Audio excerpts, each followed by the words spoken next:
पाकिस्तान में इंसाफ का हसूल उतना ही मुश्किल है जितना किसी सूखे कुएं से मशकीज़ा पानी से भरना। जाली मुकदमात, अदालतों की तवील मुद्दती तारीखें, नस्ल दर नस्ल चलने वाले मुकदमात हमारी जुडिशल सिस्टम पर बहुत बड़ा बोझ हैं। क्या वजह है कि हमारा जुडिशल सिस्टम आज भी क्राइसिस का शिकार है। एक शख्स जो मुकदमा दायर करता है, उसकी अगली नस्ल और फिर उससे अगली नस्ल यानी कि उसका पोता इस काबिल होता है कि वो उस मुकदमे का फ़ैसला सुन सके, आया वो उसके हक़ में है या उसके ख़िलाफ़ है। एक आम इंसान के लिए पाकिस्तान में इंसाफ का हसूल इतना मुश्किल क्यों है? कौन से इदारे इसके ज़िम्मेदार हैं और एक आम इंसान तक इंसाफ की फराहमी को मुमकिन कैसे बनाया जा सकता है? रेड लाइन पाकिस्तान 24 करोड़ आवाम की आवाज़ बनते हुए आज इस मौजू पर गुफ्तगू करने के लिए एक दफ़ा फिर आपकी खिदमत में हाजिर है। मैं हूं आपका होस्ट राना अली ज़ुहैब और मेरे साथ आज पैनल में मौजूद हैं जनाब अली सज्जाद साहब, जो कि ओवरसीज़ पाकिस्तानी हैं, वर्किंग जर्नलिस्ट हैं और पाकिस्तान में एक leading newspaper, English newspaper minute mirror के CEO हैं, चीफ़ एडिटर हैं और उसको रन कर रहे हैं। उनके साथ रिपब्लिक ऑफ लिबरलैंड के पाकिस्तान और नेपाल में तैनात एम्बेसडर एट लार्ज जनाब फैसल भट्ट साहब मौजूद हैं और तीसरे नंबर पे मेरे साथ पैनल में मौजूद हैं डॉक्टर औरंगज़ेब सिद्दीक मान साहब, जो कि UK बेस्ड कार्डियोलॉजिस्ट हैं। इसके साथ साथ वो सोशल एक्टिविस्ट हैं एंड अमेरिका में एक इन्वेस्टमेंट फर्म को रन कर रहे हैं। आइए इन तीनों पैनलिस्ट से गुफ्तगू करते हैं और उनसे ये जानने की कोशिश करते हैं कि पाकिस्तान में आम आदमी को इंसाफ ना मिलने की वजूहात क्या हैं। अली सज्जाद साहब, आप एक वर्किंग जर्नलिस्ट हैं, ओवरसीज़ पाकिस्तानी भी हैं। आप ये बताइए कि आप बैरून मुल्क अदालती निज़ाम को भी आपने देखा होगा, इसके मुकाबले में पाकिस्तान के जुडिशल सिस्टम के अंदर जो मुकदमात की तवील मुद्दती जो एक सिलसिला चलता आ रहा है, आप इसको किस तरीके से देखते हैं और इसकी बड़ी वजह क्या है? अच्छा जी, इसमें जो जुडिशल और लॉ सिस्टम, जो जुडिशल और लॉ कमीशन ऑफ पाकिस्तान है, उसकी लेटेस्ट एक रिपोर्ट रिवील हुई है लास्ट मंथ और उससे तो बहुत सीरियस ऑपरेशनल गैप्स और जो बैकलॉग ऑफ केसेस है वो रिवील हुए हैं।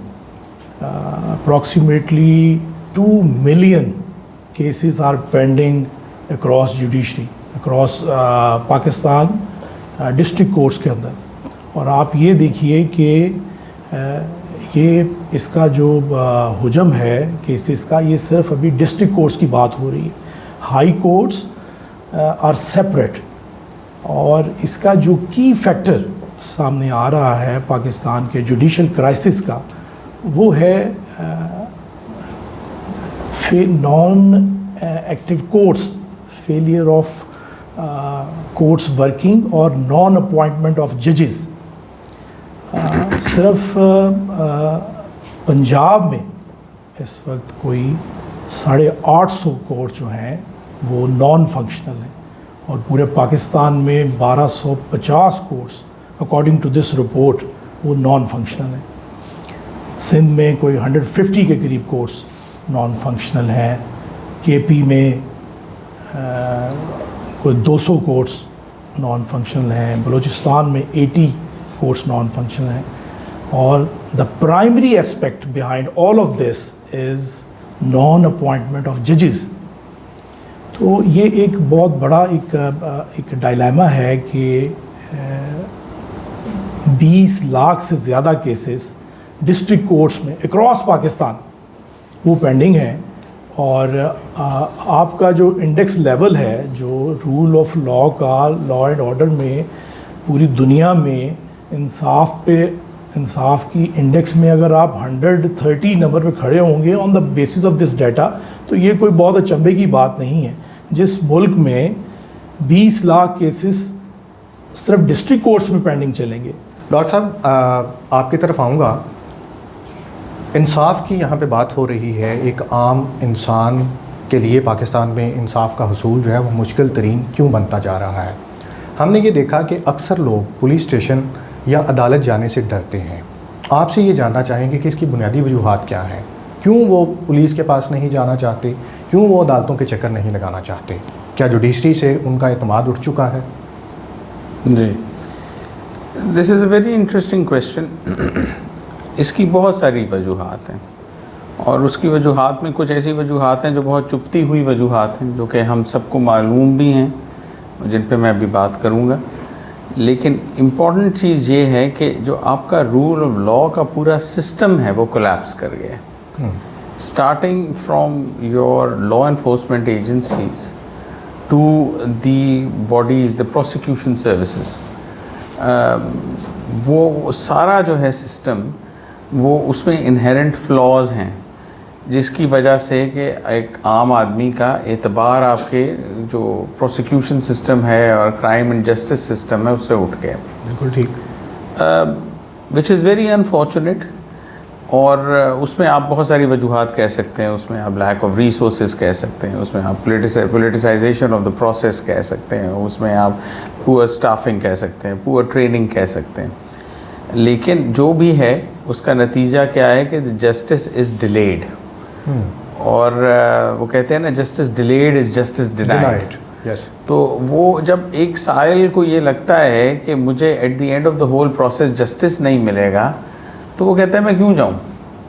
और उसमें एक बात जो कि अभी हमारे कॉलीग ने की, कि एक तो डिले इन द सिस्टम, कि कौन केस करता है, कौन उसको भुगतता है और कौन उसका नतीजा लेता है, वो जनरेशन्स की कहानियाँ हैं। मेरे मतलब सालों की भी नहीं, डेकेड्स पे स्पैन करती हैं। तो उस वजह से एक ओवरऑल लैक ऑफ फेथ हो जाता है इन द प्रोसेस। इसी तरह आपका जो इन्वेस्टिगेटिव आर्म है आपकी पुलिस का, अब आपका कन्विक्शन का रेट, जो सिस्टम है जी। हाँ, अब कन्विक्शन रेट आपके यहाँ पुलिस की जितनी इन्वेस्टिगेशंस होती हैं, इट इज़ अबाउट 10%। मतलब कि आप 100 में से सिर्फ 10 लोगों को एक्चुअली उनकी एक्चुअल कैफरे किरदार तक पहुंचाते हैं, बाकी 90 लोग घर चले जाते हैं और आराम से अपनी ज़िंदगी गुजारते हैं। कितने केसेस आपने सुने हैं कि वो पेशी के दौरान मुजरिम को जो है बरी जब करते हैं, तो जो दूसरे मुद्दई हैं वो कोर्ट के अंदर उसको गोली मार देते हैं। एग्जैक्टली। ठीक है, आपके सामने केसेस, वो बलूचिस्तान की वो बच्ची जो है, जिसके सिंध की बच्ची जो है, जिसके पेरेंट, जिसके फादर को और दादा को और चाचा को उसके सामने मारा गया, उनको उसके जो किलर्स थे उनको कोर्ट्स ने बरी कर दिया। और सारी दुनिया ने देखा कि जब वो वापस अपने आबाई इलाके में गए तो ममनूई आकर और उनको बड़े काफिले की शक्ल में बिल्कुल, और ममनूई असलहे से तकरीबन 150 बंदे ने फायरिंग की। यस। तो उसके बाद क्या रह जाता है आपके जुडिशल सिस्टम पे एतबार। So that is these are all real issues which are there on the ground. और आम आदमी कहता है कि मैं क्यों इस सिस्टम के पास जाऊं, बेहतर है कि मैं पिस्तौल निकालूं और मैं जाके वैसे ही गोली मार दूं। उसके बाद ठीक है, मैं भी अदालतों में देख लूँगा मुझे कितनी देर पकड़ते हैं और मुझे फांसी होती भी है तो क्या हुआ, मैं फांसी चढ़ने को तैयार हूँ। फ्रस्ट्रेशन का आलम ऐसे ही है हमारे मुल्क में। फ्रस्ट्रेशन जो है वो इंसाफ की फराहमी की ना वजह से, इसको हम इसकी बहुत सारी वजूहात हैं, और पुलिस एक बहुत बड़ा फैक्टर है। और जस्टिस डिलेड, जस्टिस डिनाइड, हमारे मुल्क में तो वो डिनाइड ही डिनाइड है, तो उसका शुमार तो शायद एक हॉरिबल सिचुएशन। इसमें जो पॉजिटिव बात है वो पंजाब गवर्नमेंट का पुलिस को लेके, पुलिस रिफॉर्म्स कहना ये छोटी बात है। जो एक्टिविटी पंजाब में ऑन गोइंग क्राइम प्रिवेंशन और क्राइम कंट्रोल के लिए हो रही है, मेरा ख्याल है वो उसको ज़रूर डिस्कस करना चाहिए यहाँ। नहीं, आपका इशारा सीसीडी की तरफ है। मेरा इशारा सीसीडी नहीं, मैं बड़े कैनवस में बात कर रहा हूँ। सीसीडी तो एक चैप्टर है। अभी सिनेरियो ये है कि मैं ये बिलीव करता हूँ, और सिचुएशन भी ऐसी है कि governance is directly concerned with the chief executive of the province and the premier of the country. अभी सिनेरियो ये हुआ कि हमारी पुलिस की ज़ुबू हाली, तो अभी डॉक्टर साहब ने भी बताया, और अदरवाइज़ भी एनकाउंटर्स और बहुत सारी चीज़ें।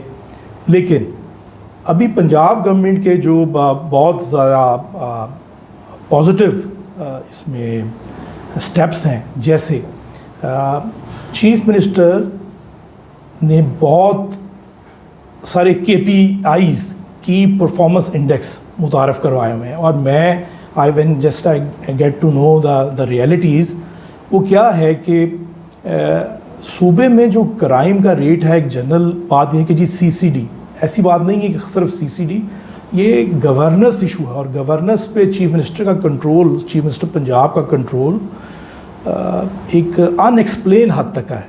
CCD is one chapter, the other various chapters are the governance issues, और उसके लिए CM का एक्टिव होना और सूबे को इस ग्रास रूट लेवल पे ऐसी डेटाबेस बना के मॉनिटर करना, this is the main reason. I believe के बाकी सूबों को भी ऐसे करना चाहिए। On the topic of KPIs मैं एक बात थोड़ा सा इस पे करना चाहूँगा। जी प्लीज़ डॉक्टर। KPIs में एक डायरेक्शन ये भी दी गई है पुलिस को कि सबको सर कह के बात करें। जी। उसका नतीजा क्या है कि वो वो कहते हैं जी अच्छा जी सर नू लम्हा पाओ। ठीक है। आप KPIs जितने मर्जी ले आएँ, आप जितनी मर्जी इंट्रोडक्शन कर दें, इंस्ट्रक्शंस दे दें, आप जब तक जो पुलिस की इनहेरेंट स्ट्रक्चरल प्रॉब्लम्स हैं उसको ठीक नहीं करते, things are not going to improve. बिल्कुल ठीक। KPIs ऑन पेपर ज़रूर हैं, नो डाउट, ठीक है, लेकिन उनकी इम्प्लीमेंटेशन कौन कर रहा है, नहीं हो, दैट इज़ वेरी इंपॉर्टेंट। आपने पुलिस फोर्स को अगर पोलिटिसाइज कर दिया है और आपके हैंड पिक्ड लोग जो हैं वो चीज़ों को रन करेंगे, तो यू कैन नॉट एक्सपेक्ट कि जो बाकी पुलिस ऑफिसर्स हैं वो एफिशिएंटली परफॉर्म करेंगे। उसमें एक overall there is going to be a feeling of disappointment and disenchantment within the police force. People overall, the officers as well as the lower staff, वो सारे they will feel कि यार मेरा ये right था, उसको क्यों दे दिया गया। सो एक तो ये बात है कि हमें आप जितने मर्जी ऑन पेपर चीज़ें ले आएँ, लेकिन you have to make sure that the system is based on merit and is free of political influence, जो कि अनफॉर्चुनेटली इस वक्त नहीं है। अच्छा, अब CCD पे बात हुई। CCD के बारे में कहते हैं कि वो क्राइम रेट उन्होंने कम कर दिए। 670 एनकाउंटर्स हैं जो कि पिछले इसे 6 महीने में जो human rights commission of Pakistan ने हाईलाइट किए हैं CCD के, एग्जैक्टली, जिसमें कि 900, हाँ, जिस फेक कह लेंगे आप, जेन्युइन कह लें, मैं उस पर नहीं कहता, 674 एनकाउंटर्स जिसमें over 900 people have been killed. और उसमें इंटरेस्टिंग बात ये है कि 900 जो पकड़े गए हैं, जिनको मारा गया है, वो तो हैं, लेकिन पुलिस की कैजुअलिटीज़ जो हैं वो ना होने के बराबर हैं। बिल्कुल। वो कह रहे हैं कि कैसे इनकाउंटर है जिसमें पुलिस को तो कुछ नहीं हुआ, लेकिन जो क्रिमिनल, जो एलिजिड क्रिमिनल है, वो सारे मार दिए। So there are serious questions on how these KPIs are being met. देखें, we have serious problems in this country. बिल्कुल। Let's stop kidding ourselves.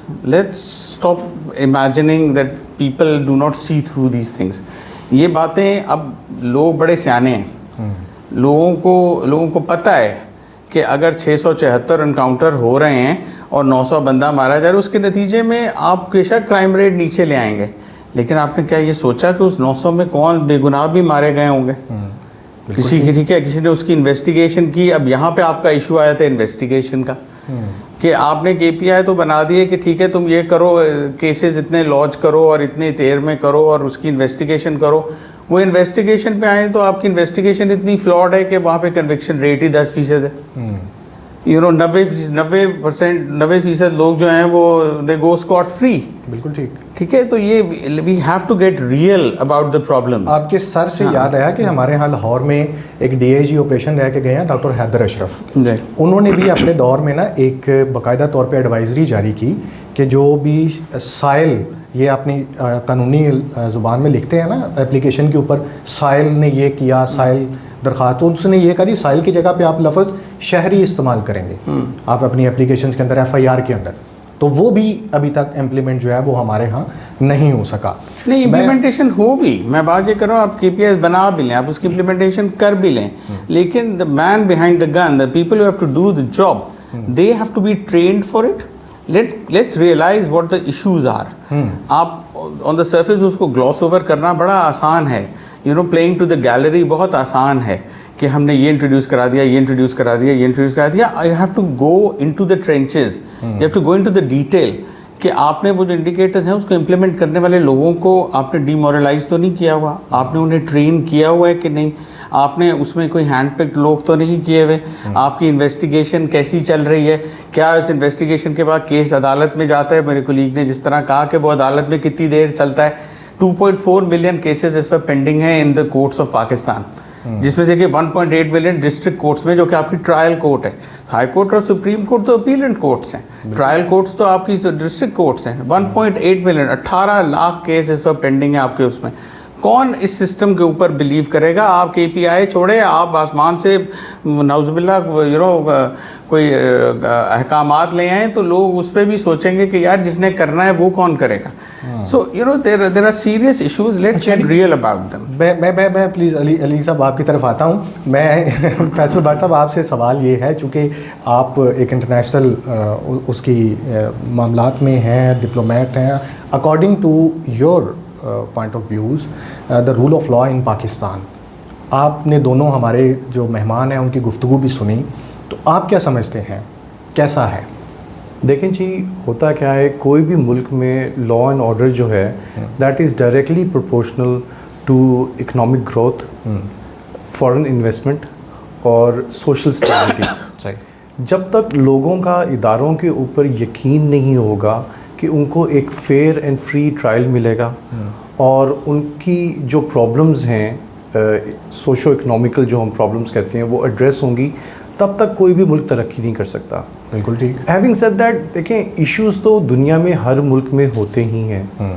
Pakistan में आई एम श्योर थोड़े से ज़्यादा हैं क्योंकि हमारी पॉपुलेशन ज़्यादा है, और इस वजूहात की वजह से होता क्या है कि जो हमारी फ़ॉरेन इन्वेस्टमेंट है, फ़ॉरेन जो हमारी टूरिज़म है, वो बहुत ज़्यादा अफेक्ट होती है क्योंकि उन लोगों को सेफ़ फील नहीं होता।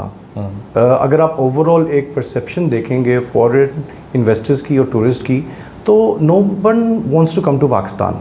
बिल्कुल ठीक। क्यों? क्योंकि उनको ये लगता है कि Pakistan is a country where policing and law can be bought by money, और उन लोगों के साथ ना वो सेफ़ हैं पाकिस्तान के अंदर, ना उनकी इन्वेस्टमेंट सेफ है। तो हमें ये परसेप्शन चेंज करने की बहुत ज़रूरत है।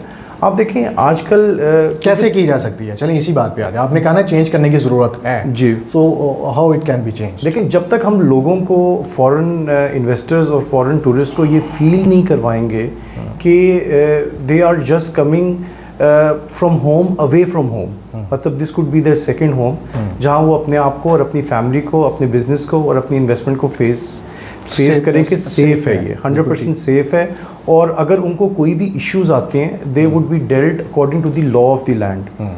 तो अभी रिसेंटली हमारी गवर्नमेंट ने टूरिस्ट पुलिस जो है वो इंट्रोड्यूस तो करवाई है, और आप ये देखें कि बाकी भी जो मुल्क हैं जहाँ टूरिज़म बहुत हाई है, जैसे थाईलैंड है, Thailand was one of the first few countries जिसने टूरिस्ट पुलिस जो इंट्रोड्यूस करवाई थी, जिसकी वजह से टूरिस्ट एक सेफ़ फील करते थे। आप ये देखें ना कि एक बंदा जो एक थर्ड वर्ल्ड कंट्री में आ रहा है, जहाँ उसको उसकी लैंग्वेज का नहीं पता, he is not familiar with the religion, उसको कल्चरल वैल्यूज़ नहीं पता, उसको ये नहीं पता इस मुल्क में आके कि आया उसने अपना सर कवर करना है कि उसने सर कवर नहीं करना, वो जीन्स पहन सकता है, वो स्कर्ट पहन सकती है कि नहीं पहन सकती। We need to educate the local people as well, कि जब फॉरेनर्स आएँ तो we need to make them feel welcomed.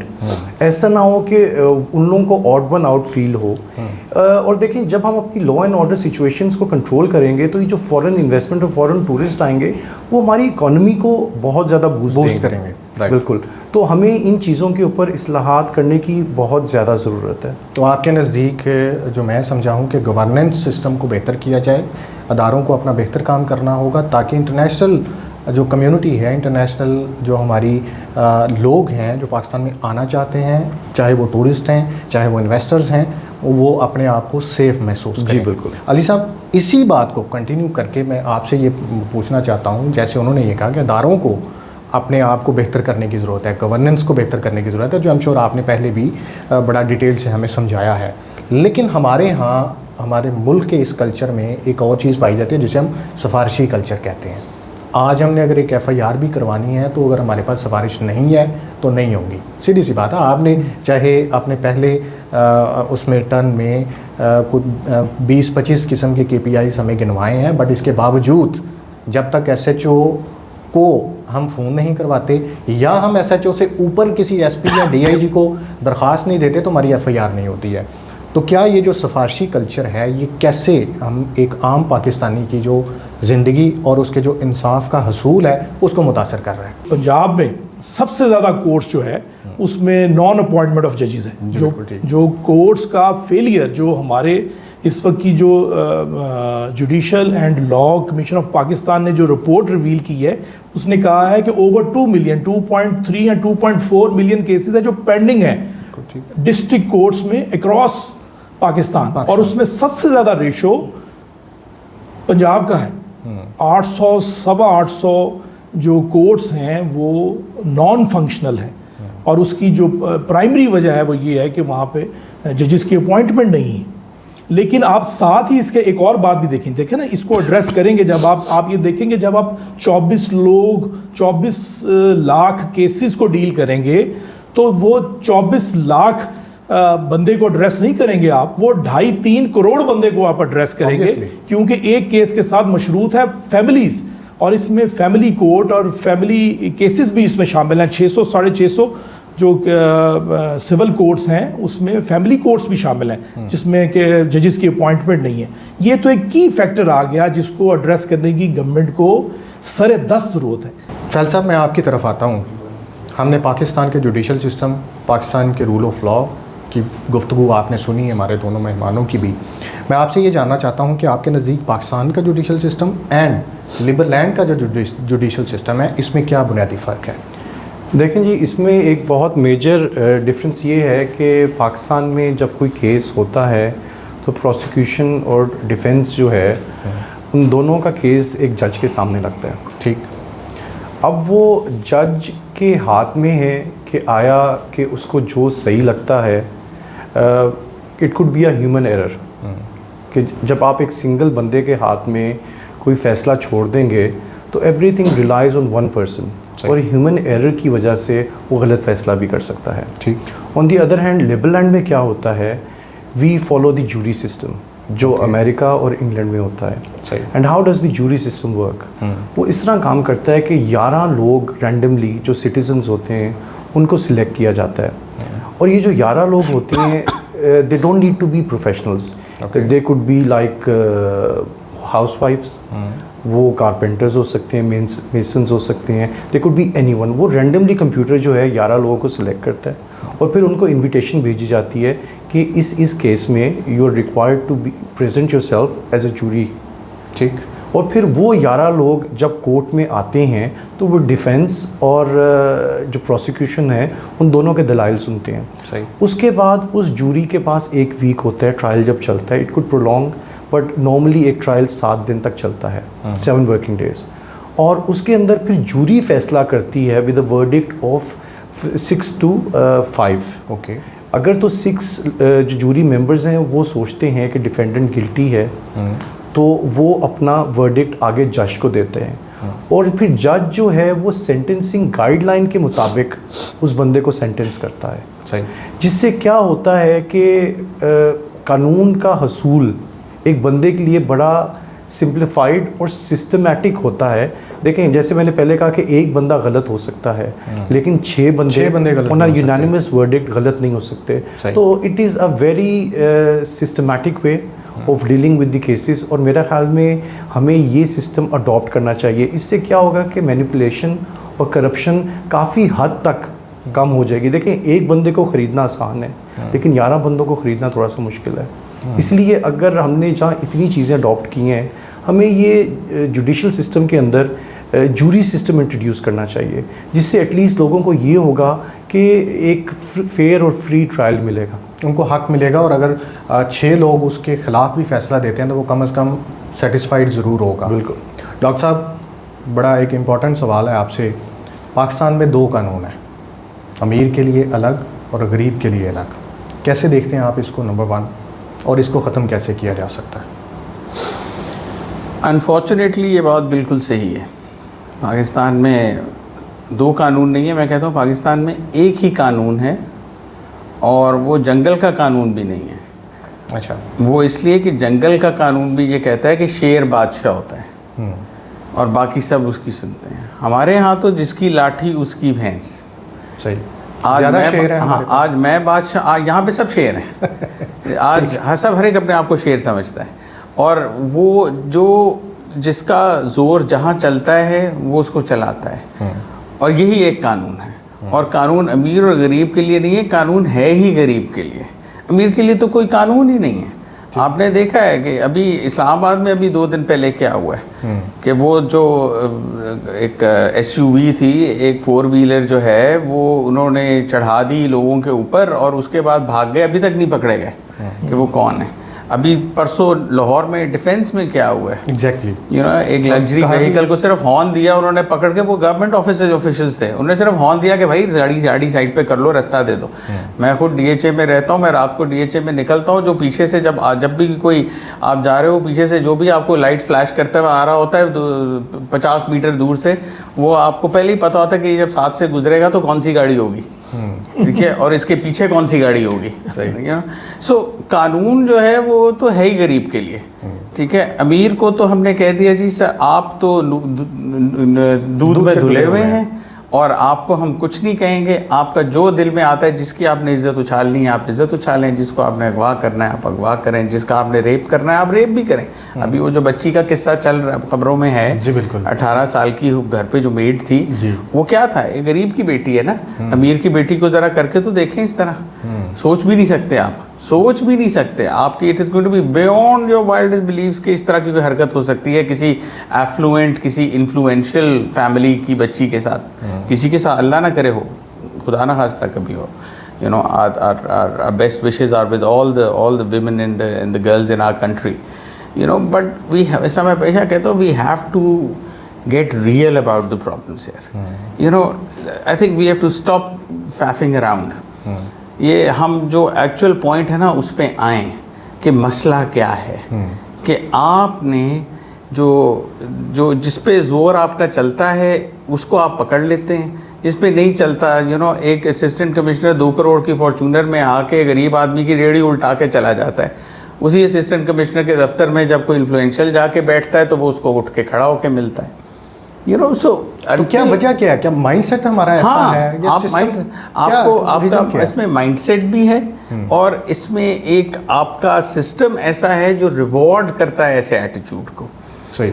उस ऑफिसर को, उस असिस्टेंट कमिश्नर को आप प्रोटेक्ट करें उस इन्फ्लुएंशियल आदमी से, तो वो खड़ा होके नहीं मिलेगा। बहुत सारे ऑनेस्ट ऑफिसर्स हैं वो नहीं करते, यू नो, ऐसी बात नहीं है कि हर एक करता है, मैं सबको बुरा भला नहीं कहूँगा। This country is running on a few good people, थोड़े से अच्छे लोग जो हैं इस पूरे मुल्क को चला रहे हैं, यू नो, तो इसलिए अच्छे लोग भी हैं, लेकिन एट द सेम टाइम हमें रियलाइज़ करना है कि यार जो असल प्रॉब्लम्स हैं उनको डील करो, यू नो। जो आप कह लें कि जो वाह करवाने वाले या आइडल स्लोगन्स जो हैं उससे बात नहीं चलेगी। अब आपके मुल्क में इस वक्त जो हालात हैं, जो लॉ एंड ऑर्डर की सिचुएशन है, आपके जितने रेप केसेस रिपोर्ट होते हैं और जो रिपोर्ट होते हैं वो एक्चुअल से 1/3 भी नहीं है। Exactly. आपके चाइल्ड अब्यूज़ के जितने केसेस हैं, आप कसूर में इस वक्त जो लार्जेस्ट चाइल्ड अब्यूज़ रिंग था पूरी दुनिया का, लार्जेस्ट इन द वर्ल्ड, जो कि क्रैक किया गया, और उसके बाद भी अभी भी केसेस आ रहे हैं, सुनने में आ रहे हैं।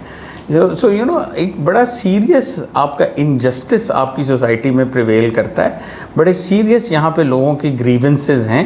लोगों को थाने में केस रिपोर्ट करवाने जाते हैं, पकड़ के उन्हीं को बंद कर देते हैं, गरीब आदमी अगेन, यू नो। सो ये तो या तो यू नो वो हज़रत उमर का दौर के हम बात करें कि एक आम आदमी ने उठ के कहा था कि उमर, ये जो तुमने लिबास पहना हुआ है, इतने का कपड़ा, इतना इस गज़ का लिबास मीटर, तो इतना गज़ कपड़ा तो तुम्हारा हक भी नहीं बनता था, यू नो, ये तुमने कहाँ से पहन लिया? खलीफा था, सारी मतलब एक सल्तनत इस्लामी का हुक्मरान था जिसके अंडर सबसे ज़्यादा इस्लामी जो सल्तनत है वो फैली, यू नो। और वो रात को एक दरख्त के नीचे सोते थे और वो शाम से कुछ मंदूक मिलने आए तो उन्होंने पूछा कि भाई ये दरख्त के नीचे कितने आराम से सोए हुए, इसकी कोई सिक्योरिटी, इसकी हिफाजत पे कोई मामूर नहीं है, कोई एलीट फोर्स नहीं थी उनके साथ, कोई उनके साथ वीगो डाला नहीं था, यू नो, अकेले दरख्त के नीचे सोए हुए थे।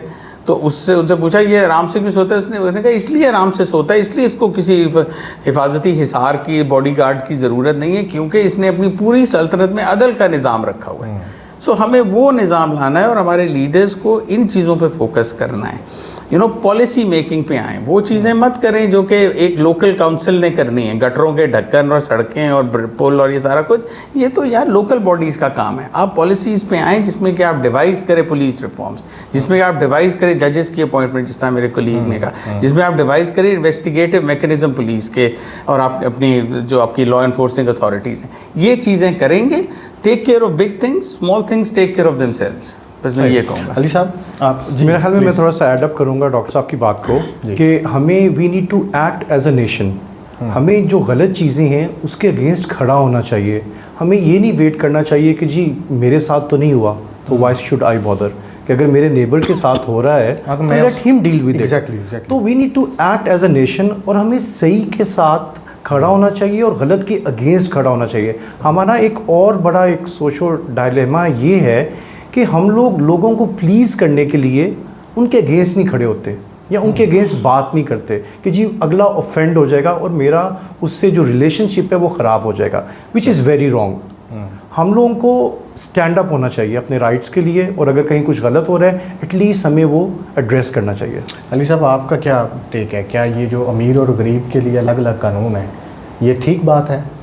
अनफॉर्चुनेटली पूरे मुल्क में तो अगर देखा जाए तो सिनेरियो कुछ ऐसा ही है। आप तीनों से एक आखिरी सवाल, और उसमें बड़ा मुख्तसर सा, एक आम आदमी की ज़िंदगी को बेहतर करने के लिए, इन बेहतरीन या तेज़ तरीन इंसाफ हासिल करने के लिए अगर आपको अली सज्जाद को इख्तियार दिया जाए तो वो क्या डेवलपमेंट एक करेंगे?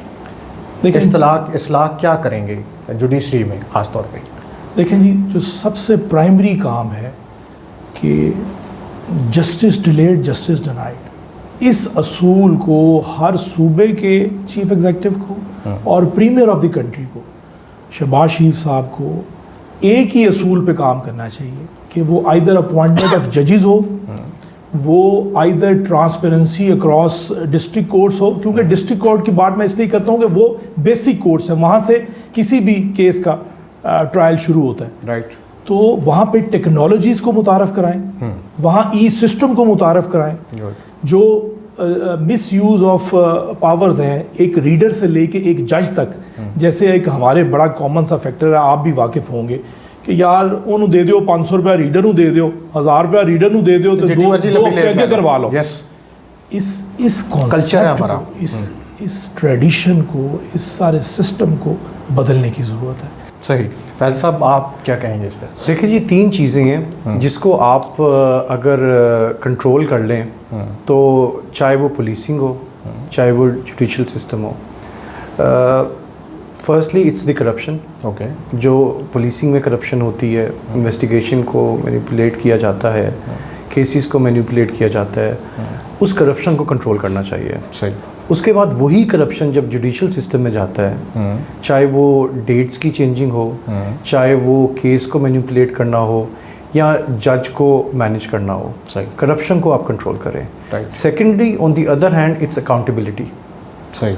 आप पुलिसिंग के अंदर भी अकाउंटेबिलिटी करें और जुडिशल सिस्टम के अंदर भी अकाउंटेबिलिटी करें। एवरीवन शुड बी आंसरेबल कि अगर आपने ये इन्वेस्टिगेशन के अंदर ये आउटकम दिया है तो किस गाइडलाइंस के थ्रू और किस इन्वेस्टिगेशन की आउटलाइंस के ऊपर आप इस फैसले पे पहुंचे हैं। राइट। और इसी तरह यही सिस्टम हमें जुडिशल सिस्टम में भी अडॉप्ट करना चाहिए। और तीसरी और सबसे वाइटल और इम्पॉर्टेंट चीज़ फॉरमोस्ट ये है कि आम आवाम का confidence in the policing and confidence in the judicial system, कि अगर मैं पुलिस में जाऊंगा तो मेरे साथ नाइंसाफ़ी नहीं होगी और जज मेरी बात सुनेगा और मुझे जो मेरा right according to the law of the land है वो मुझे हासिल होगा, बायस्ड विदाउट बीइंग बायस्ड। ये बड़े अहम और बड़े खूबसूरत पॉइंट्स आपने रेज़ किए। डॉक्टर साहब आपसे जानना चाहूँगा, आपको आज इख्तियार दिया जाए एक आम इंसान को इंसाफ फराहम करना है, क्या इस्लाह और किस डिपार्टमेंट में करना चाहेंगे? देखिए मैं एक बात कहूँगा, जो मेरे दोनों कोलीग्स ने की मैं उसको सब्सटैंशिएट करूँगा कि हमें जो रियल इश्यूज़ हैं उनको एड्रेस करना चाहिए और गवर्नेंस को इम्प्रूव करना चाहिए। राइट। हम जो भी स्टेप्स लें उसमें सबसे पहले हमारे माइंड में ये होना चाहिए कि आम आदमी की क्या ज़रूरियात हैं, आम आदमी क्या फ़ील करता है, आम आदमी को क्या कंसर्न्स हैं, आम आदमी के इश्यूज़ क्या हैं, आम आदमी को क्या आपके ऊपर एतबार है कि नहीं। ठीक है, अगर वो चीज़ आप पहले तो आप जब faith and trust in the system आप री एस्टैब्लिश कर लेंगे तो फिर आप कुछ प्रोग्रेस कर सकेंगे, बिकॉज वो स्टेक होल्डर है इस सारे प्रोसेस का, वो अफेक्टी है। आप उनके साथ इस तरह की ऑर्गेनाइजेशन CCT टाइप बना के आप उनको कॉर्नर करेंगे तो वो उल्टा और आपसे जो है वो दूर होगा, वो और फील करेगा कि मेरी आवाज़ को दबाया जा रहा है। राइट। इस तरह की चीज़ें जो हैं, इस तरह के स्टेप्स जो हैं, वो जो जनरल पब्लिक है उसमें एक फीलिंग ऑफ डिसअपॉइंटमेंट और फ्रस्ट्रेशन क्रिएट करते हैं। अब मेरे कॉलीग्स ने बात की करंट सेटअप की, जो इस वक्त जनरल पब्लिक की ओपिनियन है वो ये है कि how can we expect them to deliver when their own origin is questionable. जो लॉ एंड जो भी लोगों को इश्यूज़ हैं उनसे they have a lot of baggage पिछले कई डेकेड्स का, जिसमें कि सिस्टम को वो इम्प्रूव करना चाह रहे हैं, बट क्वेश्चन ये भी किया जाता है कि सिस्टम को ख़राब किसने किया था। सही। सो ये सारी चीज़ें इनको आपको सीरियसली बैठ के बात करनी है इनके ऊपर। आप ये नहीं एक्सपेक्ट कर सकते कि सिलेक्टिव मेमोरी होगी। लोगों को गिले हैं हमारे हुक्मरानों से, हमारे सिस्टम से। आप उन गिलों को जब तक एड्रेस नहीं करेंगे, आप ये नहीं कह सकते कि अच्छा जी अब हम ये कर रहे हैं तो ये कर रहे हैं। लोगों के जो दिहाइयों पे लोगों के साथ जो इनजस्टिस हुआ है, लोगों के साथ जो ज़्यादतियाँ हुई हैं, उनको आपको एड्रेस करना है। उन टॉपिक्स पे आप आएंगे, गवर्नेंस फिर आपकी इम्प्रूव होगी। डॉक्टर साहब आपका बहुत शुक्रिया, फैसल साहब आपका बहुत शुक्रिया, अली सज्जाद साहब आपका बहुत शुक्रिया, आपने आज की इस एपिसोड में बहुत अच्छी गुफ्तगू की है। नाज़रीन, आम इंसान ने अगर इंसाफ हासिल करना है तो सिस्टम को, करप्शन को ख़त्म करना पड़ेगा, एहतसाब का अमल जुडिशरी तक बढ़ाना पड़ेगा, और इसके साथ साथ जो कॉन्फिडेंस बिल्डिंग है एक आम इंसान के अंदर इंस्टीट्यूशंस को लेके, उसको भी आगे बढ़ाना होगा, उसको भी बेहतर करना होगा। आज की इस एपिसोड में इतना ही। मुझे दीजिए इजाज़त, इंशाल्लाह मिलते हैं अगले प्रोग्राम में। तब तक के लिए अल्लाह निगहबान, पाकिस्तान जिंदाबाद।